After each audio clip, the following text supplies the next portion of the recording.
संघर्षासाठी युवक महिलांनी सज्ज राहावे. ॲडव्होकेट रमेशभाई खंडागळे यांचे आवाहन.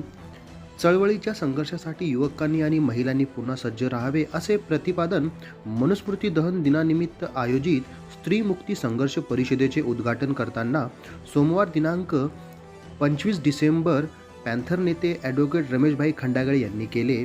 भारतीय दलित पॅन्थरच्या वतीने मनुस्मृती दहन दिनी स्त्री मुक्ती संघर्ष परिषदेचे आयोजन comrade VD. Deshpande hall, CIDCO N7 येथे करण्यात आले होते.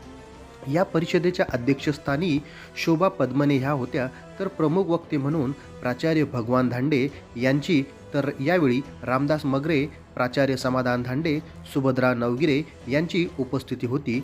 यावेळी प्रमुख वक्त्यांनी आपले मनोगत व्यक्त केले. अध्यक्षीय भाषणात शोभा पद्मने यांनी डॉक्टर बाबासाहेब आंबेडकरांमुळे महिला आघाडीवर आहेत. देशात पंतप्रधान ते राष्ट्रपती पदापर्यंत महिला गेल्या असल्याचे मत त्यांनी यावेळी व्यक्त केले. या परिषदेत स्त्रियांवरील अत्याचारांसह विविध ठिकाणच्या पीडितांना आर्थिक मदत करा व इतर असे 6 ठराव पास करण्यात आले. याचे वाचन सुरेश खाडवे यांनी, तर सूत्रसंचालन रत्नाकर खंडागळे यांनी केले आणि आभार प्रदर्शन सपना आरके यांनी मानले.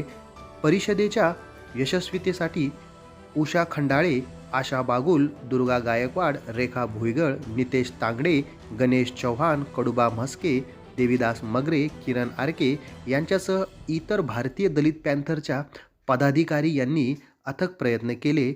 न्यूज 24 खबर, औरंगाबाद.